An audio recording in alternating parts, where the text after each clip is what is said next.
semuanya, perkenalkan nama saya Tazana Nisha Batuael dari kelas 8C. Siapa yang di sini tak kenal Abraham? Seorang bapak yang diberi gelar Bapak Orang Beriman. Cerita kali ini akan membahas tentang iman Abraham yang sangat kuat kepada Allah. Kisah ini diambil dari Kejadian pasalnya yang ke-22.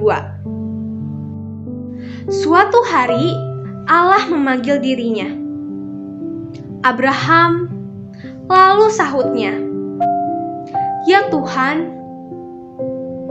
Firman-Nya berkata, "Ambillah anakmu yang tunggal itu, yang engkau kasihi, yakni Ishak. Pergilah ke tanah Moria dan persembahkanlah dia di sana sebagai korban bakaran pada salah satu gunung yang akan kukatakan kepadamu."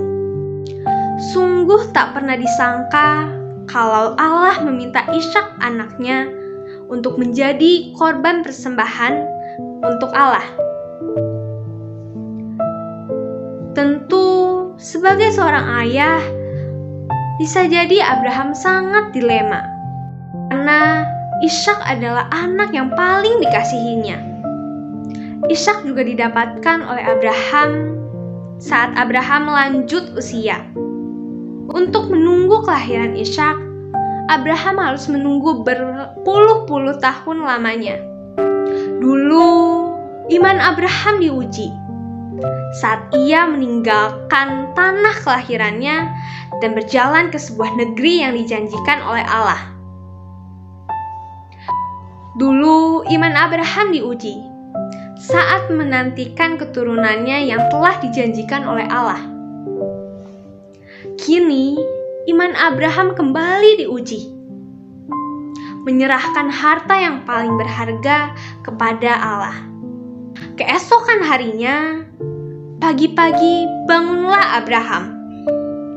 Ia memasang pelana keledainya dan memanggil 2 orang bujangnya beserta dengan Ishak, yaitu anaknya.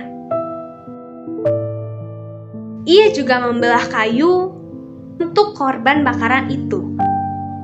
Lalu berangkatlah ia dan pergi ke tempat yang telah dikatakan Allah kepadanya. Perjalanan ke tanah Moria membutuhkan waktu 3 hari lamanya. Kebayang ya, 3 hari berjalan bersama dengan anaknya. Percakapan pun terjadi antara sang ayah dan anak. Andai kita menjadi Abraham, apakah kita akan rela mempersembahkan anak kita kepada Tuhan? Atau seandainya kita adalah Ishak, apakah kita mempercayai Bapa kita mau mengorbankan kita sebagai anak untuk persembahan kepada Tuhan? Sekali lagi, Abraham menunjukkan iman yang teguh kepada Allah. Abraham sangat yakin yang diminta oleh Allah selalu yang terbaik. Sebab selama Abraham hidup, Abraham telah menerima begitu banyak janji dan penyertaan Allah.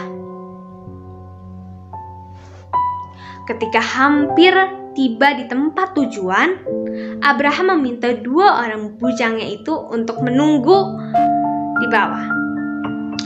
Dia dan Ishak akan naik ke atas gunung Moria untuk mempersembahkan korban bakaran kepada Allah. Abraham memikul kayu di atas bahu Ishak dan membawa pisau serta api. Perjalanan ke atas gunung Moria itu hanya ada Ishak dan Abraham.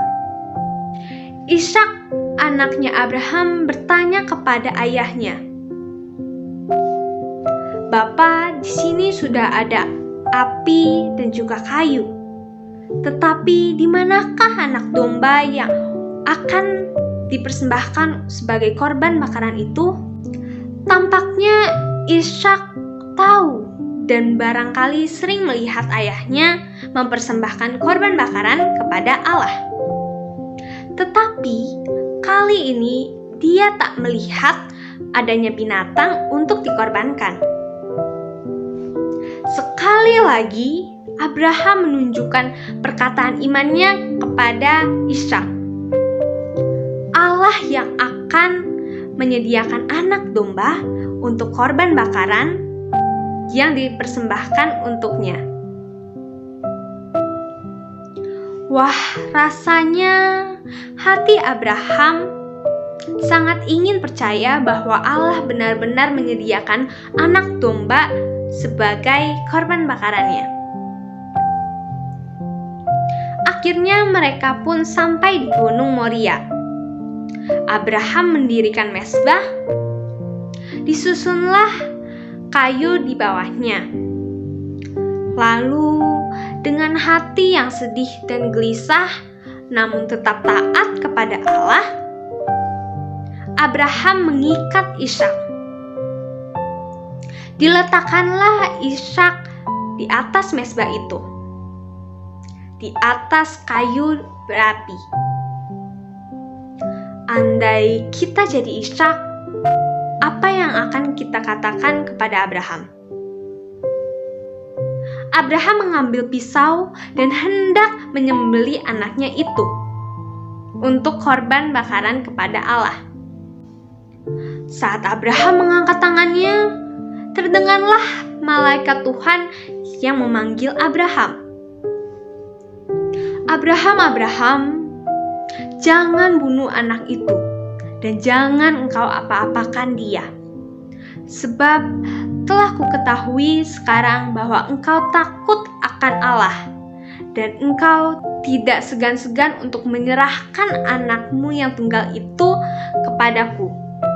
Allah pun kemudian menyediakan anak domba sebagai korban persembahan hari itu. Dan akhirnya Ishak pun selamat.